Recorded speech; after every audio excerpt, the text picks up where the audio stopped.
Eu sou Clarice Gdalevice, sou médica hepatologista e gerente de hepatites virais da Secretaria de Estado de Saúde do Rio de Janeiro. Vamos conversar aqui com o professor Thor Dantas, que é professor da Universidade Federal do Acre e médico da Secretaria Estadual de Saúde do Acre.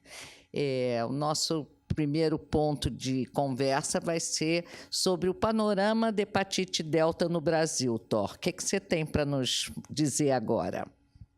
Bom, obrigado pela oportunidade, pela pergunta, Clarice. A hepatite delta, a gente sabe que é a hepatite mais desconhecida de todas, a menos comum e a mais grave. E ela tem uma ocorrência muito concentrada em alguns lugares do mundo, e aqui no Brasil ela está extremamente concentrada na região norte, na região amazônica. Cerca de 85% dos casos são lá, uma doença própria dessa região, e um genótipo também que só tem nessa região, que é o genótipo 3, que ele não ocorre em lugar nenhum do mundo, apenas na região amazônica. Lá, ela é uma doença de populações ribeirinhas, rurais, indígenas ou não indígenas, uma doença que ocorre há muito tempo de uma forma bastante endêmica nessa região. Fora da região amazônica, o que a gente vê são os migrantes que saíram e trouxeram o vírus delta para as outras regiões, e também alguns genótipos globais. O genótipo 1, que é o genótipo mais difundido no mundo, você encontra em alguns casos pelo Brasil, associado mais àquela epidemiologia do uso de droga injetável, da exposição parenteral, que é uma epidemiologia comum nos países desenvolvidos para o genótipo 1. E você encontra também fora da região amazônica os genótipos africanos, assim chamados, o 5 e o 8, em migrantes que vieram do continente africano. Lá na região amazônica, então, é exclusivo o genótipo 3 e não tem a ver com essa epidemiologia de exposição parenteral, mas é uma transmissão familiar. As crianças adquirem cedo na vida, são aquelas famílias numerosas, morando em casas pequenas, e essa transmissão se dá cedo na vida e evolui de forma muito rápida e muito cedo na vida para quadros bastante avançados de cirrose e de câncer de fígado. Mesmo na região amazônica, ela ainda é menos comum do que a B e a C, mas ela é extremamente comum nos nossos serviços, porque ela é a que mais cedo e mais rapidamente leva a cirrose e o câncer de fígado. Então, é das hepatites que mais demanda cuidados graves, hospitalares e transplante de fígado lá na nossa região. Eu me lembro de um dos meus primeiros pacientes de clínica médica no Hospital da Faculdade de Medicina, que era um rapazinho de uns 15 ou 16 anos com um enorme fígado de hepatocarcinoma, e ele era da região amazônica. Na época a gente só sabia fazer diagnóstico de hepatite B, mas talvez até já fosse, né, pela rapidez do quadro. E hoje em dia, Thor, como é o tratamento de hepatite delta? Temos perspectivas de cura? A hepatite delta também é a que menos de todas as hepatites virais tem oportunidades de tratamento, infelizmente. O tratamento considerado padrão da hepatite delta ainda é o interferon pegilado, que a gente já usou muito e quase não se usa mais hoje em dia na hepatite C e na hepatite B, mas na delta permanece um único tratamento disponível ainda em muitos lugares do mundo. Os análogos que a gente usa muito em B, tenofovir e entecavir, eles não têm ação direta no vírus delta, então eles controlam o vírus B e muitas vezes a gente usa eles associado ao tratamento para controlar a replicação do B e ter algum benefício adicional. O B mais controlado traz algum benefício indireto sobre o delta, mas as drogas não agem no delta diretamente. E a gente já tem, sim, novas drogas em uso em alguns lugares do mundo. A Europa toda já está usando. a bulevertida, que é um inibidor de entrada, inibe a entrada do vírus, a ligação do HBsAg com o receptor de membrana, então age tanto no B quanto no delta, eles têm vias de penetração exatamente iguais na célula, e já vem em uso na Europa. Estados Unidos ainda não está aprovado, mas a Europa toda, ou quase toda, já está usando.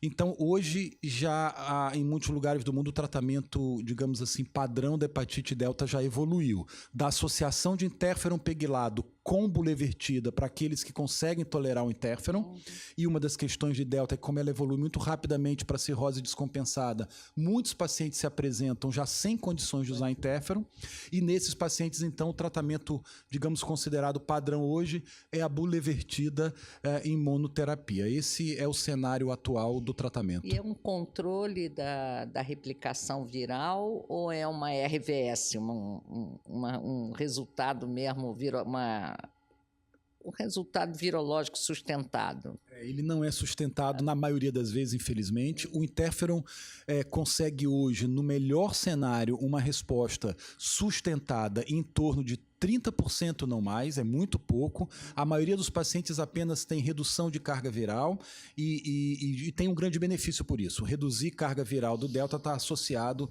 a benefícios de função hepática, de sobrevida. Agora, alguns pacientes conseguem esse controle fora do tratamento, mas ainda é a minoria. Como o tratamento a longo prazo com interferon é praticamente impossível, a bulevertida tem se mostrado uma alternativa de um tratamento prolongado para aqueles pacientes que não alcançam uma resposta sustentada. Mas é oportuno dizer também que tem muitas drogas em investigação nesse momento. A gente sabe que a gente experimenta um interesse grande de pesquisa em novos tratamentos de B nesse momento, né? Depois que a gente praticamente, digamos, resolveu o problema da hepatite C com os tratamentos disponíveis, agora é só encontrar e tratar, a atenção se volta para o B. E diversos tratamentos que agem no B vão agir também no delta por causa dessa via comum dentro do ciclo celular. Então, o pipeline, como se chama, né, o rol de medicamentos hoje em pesquisa pré-clínica, clínica em fase 1, 2 e 3 é muito grande. Então, a gente tem a expectativa de que no futuro breve a gente vai ter um cenário bastante promissor em termos de oportunidade de tratamento com melhores taxas de sucesso na hepatite delta, assim como na hepatite B, no futuro muito próximo. A gente realmente está com grande expectativa, né, nessas pesquisas de novas drogas, assim como foram para a hepatite C. Agora, a gente tem, né, uma arma poderosa que é a vacinação. Esse exemplo que você falou dessas populações ribeirinhas, essas crianças são efetivamente vacinadas com esquema completo para evitar a transmissão da hepatite B e delta dessa forma vertical? Você traz uma questão importante. A vacina contra B é uma vacina que também protege contra delta, uma vez que só adquire delta quem tenha B. Se você evitar que as populações adquiram B, você já está evitando que elas possam vir a adquirir delta em algum momento. Então, a ferramenta, não existe uma vacina específica para delta, mas a vacina de B, ela é uma ferramenta poderosíssima na eliminação da delta também. E a gente volta para a discussão sobre as questões da vacinação contra hepatite B no nosso país, no nosso Brasil. Por que uma doença que é imunoprevenível, uma vacina de baixíssimo efeito adverso e altíssima eficácia, por que a gente não consegue um controle melhor da transmissão de B ainda no interior do país? E aí tem as questões relacionadas à logística, e a gente identifica, tem estudos que abordam isso, que o principal problema da vacina é a primeira dose ao nascer. Então, a gente precisa avançar na cobertura imediata da primeira dose, porque numa região como a Amazônia, nesse cenário que a gente estava colocando de famílias numerosas, em que diversas pessoas têm hepatite, e que o contato íntimo é muito, muito intenso e prolongado. Se você adia a primeira dose para daqui a 15 dias ou daqui a um mês, quando a criança volta na consulta, você já perdeu a oportunidade. Essa criança já entrou em contato com o vírus e uma vez que ela entra em contato com o vírus, a sorte dela já está, digamos assim, lançada para o resto da vida. Então, ela não tem pouca chance de curar. São poucas as chances de soro conversão e de cura mesmo depois com tratamento, né? Perfeito. Então a vacina ao nascer é uma ferramenta poderosa que a gente tem que entender como uma vacina que protege Delta. Temos que acirrar esforços para aumentar essa cobertura da primeira dose e também completar o esquema, né? Perfeito. E me diga, Thor, em relação a essa nossa meta, expectativa de eliminação das hepatites virais no Brasil até 2030, com tudo isso que a gente conversou, a hepatite delta está nesse cenário? Como é que você enxerga isso no momento e o que a gente pode fazer para acelerar um pouco esse processo, né? O desafio da delta posto, né, por tudo que a gente falou até agora, mostra como que vai ser bastante desafiador a gente encontrar metas razoáveis de controle e eliminação dessa doença. Eu imagino alguns gargalos importantes. O primeiro gargalo como também se aplica, por exemplo, a hepatite C, que vai ser uma doença eliminável, é encontrar os pacientes, dar diagnóstico. Então, nesse cenário, né, de uma população dispersa pela região amazônica, o que a gente precisaria, lá na região amazônica, de testes rápidos que pudessem ser levados até a população ribeirinha e feito o diagnóstico de uma forma, como a gente chama, point of care, né? Ao lado do doente, porque a gente já tem isso para B, já tem isso para C, mas para Delta não tem um teste rápido. Eu tenho que colher o soro, levar para o LACEN, para fazer a sorologia, e isso dificulta muito.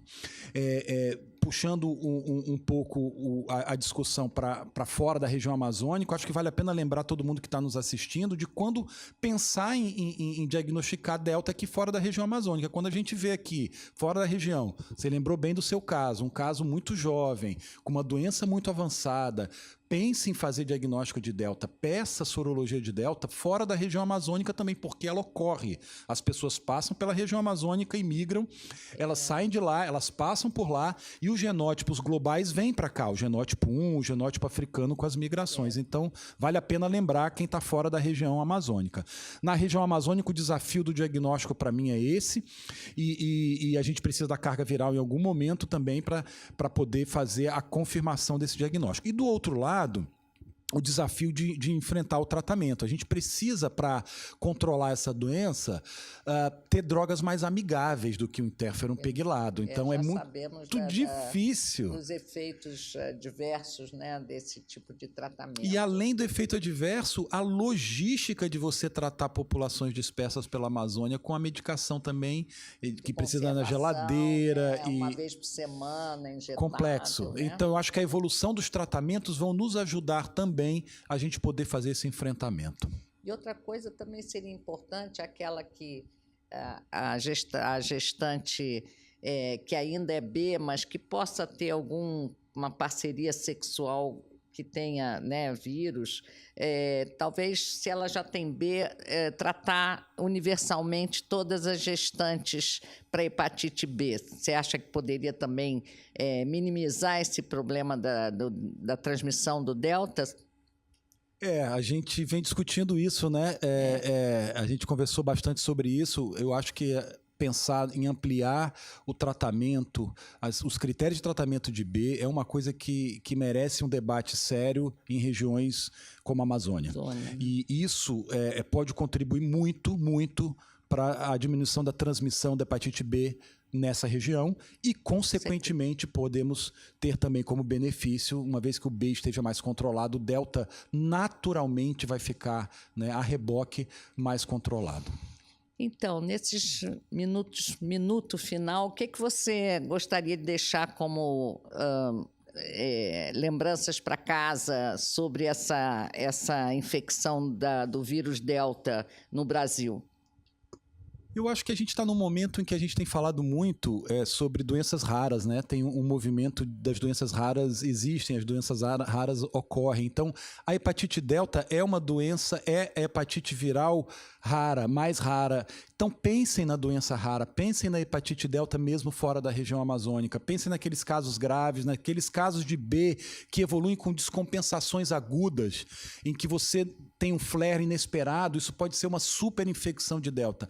Testem esses pacientes, fiquem atentos ao diagnóstico de delta e acho que a gente precisa ficar na expectativa daquilo que a gente chama das necessidades ainda não atendidas, de diagnósticos point of care e de novas drogas para delta que vão chegar num futuro próximo. Então, vamos torcer para chegar nesse futuro próximo, tá? Obrigada, né, Thor? Obrigado pela conversa, pelo convite.